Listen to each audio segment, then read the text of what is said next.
જહાંગીરપુરા વિસ્તારમાં નોંધાયેલ 129.58 ગ્રામ મેફેડ્રોન ડ્રગ્સના જથ્થાના કેસમાં છેલ્લા 6 મહિનાથી નાસફરતા આરોપીને ઝડપી પાડતી સુરત શહેર એસઓજી ગઈકાલ તારીખ 18/5/2025ના રોજ એસઓજી સુરત શહેર દ્વારા જહાંગીરપુરા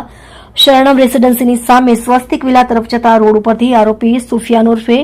શિબો હુસૈન શેખ નાને પકડી પાડી તેની પાસેથી પ્રતિબંધિત મેફેડ્રોન ડ્રગ્સ વજન 129.58 ગ્રામ કિંમત ₹12,95,800 મોબાઈલ ફોન નંગ એક કિંમત ₹20,000 સ્પ્લેન્ડર ટુ વ્હીલર ગાડી જેનો રજીસ્ટ્રેશન નંબર GJ05LL5535 કિંમત ₹15,000 મળી કુલ્લે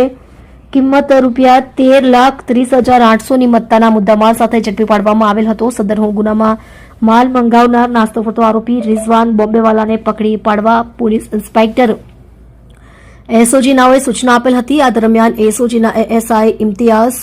ફકરુ મોહમ્મદ તથા હેડ કોન્સ્ટેબલ જક્ષીભાઈ શાંતિભાઈ નાઓને મળેલ બાતમી હકીકતના આધારે જિલ્લાની બ્રિજ પાસેથી આરોપી રિઝવાન ઉર્ફે ઉસ્તાદ ઉર્ફે ગુંડો અબ્દુલ કાદર બોમ્બેવાલા રહે ફ્લેટ નંબર 103 મક્કા એપાર્ટમેન્ટ ભાગા તળાવ અઠવા સુરતવાળાને ઝડપી પાડવામાં આવેલ છે.